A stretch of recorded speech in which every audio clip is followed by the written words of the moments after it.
surfaced. In 2001, Barack Obama spoke with Chicago Public Radio and said this.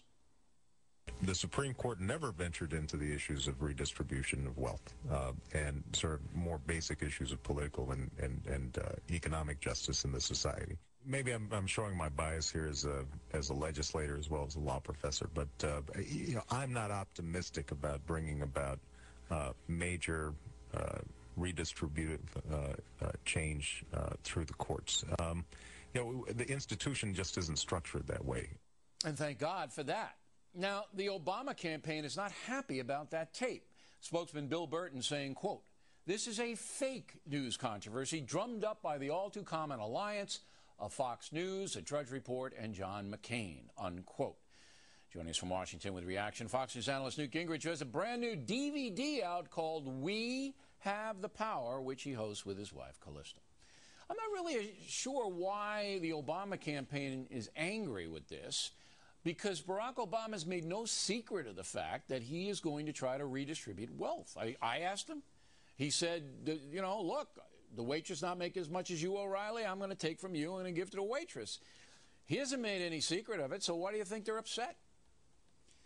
I think they're upset because it is very clear he's talking about very large redistribution of wealth.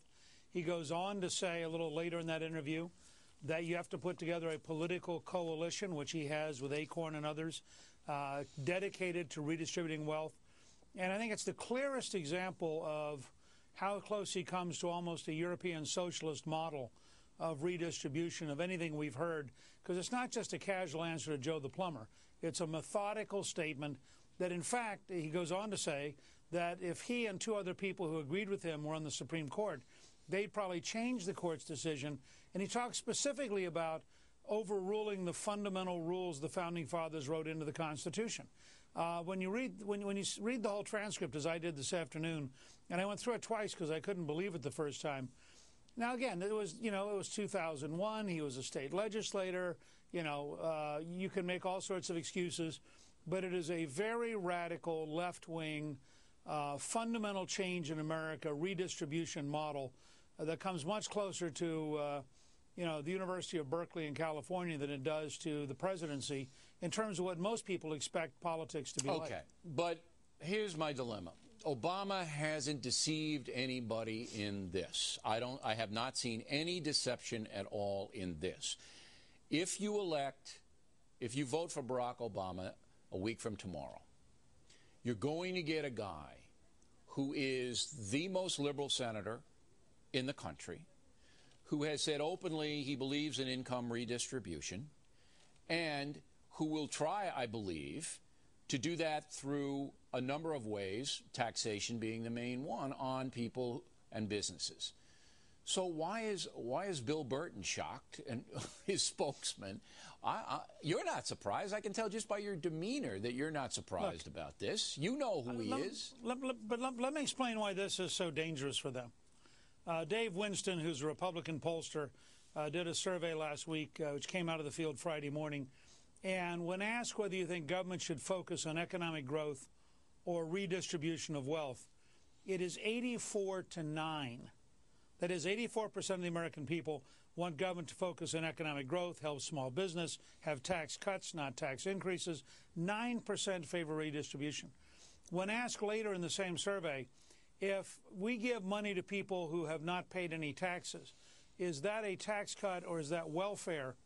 By 63-29, the American people said giving away money to people who haven't paid any taxes is welfare.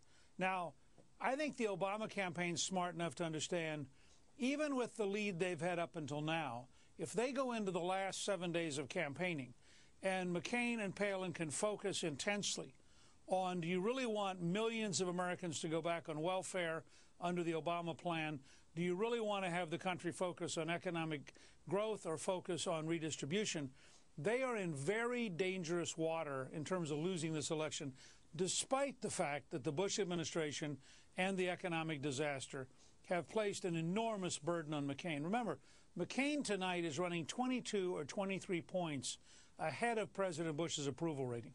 That is an extraordinary achievement, and if he can add 4 or 5 points to that, you could have an upset the size of Harry Truman in the making next Tuesday. It's possible, but not probable, because John McCain has not made the case that you just made. He certainly hasn't harnessed the anger of the American people in any way on his side. Has had 3 opportunities to do so in debates, hasn't done it. You know, I think the folks are voting, as I said in the talking points, on emotion. On emotion. I think 75% of us are voting. We're angry. Got to get rid of these guys. Get somebody new. We don't care really what he says. Give him a chance. If we don't like him, we'll throw him out. I think that's the mentality. Look, I think that when President Bush went on television for something like 18 straight days after the Wall Street meltdown, every day, every time he showed up on TV, McCain lost ground. But I don't blame the American people for that. And so McCain has this unusual burden, and I agree with you, he hasn't been as aggressive, he hasn't been as clear as he should be. He has 7 days now to take this new radio tape, which is new to all of us, even if it was made in 2001, and to drive home the difference between redistribution and growth, and to drive home the difference between welfare and legitimate tax cuts for small business.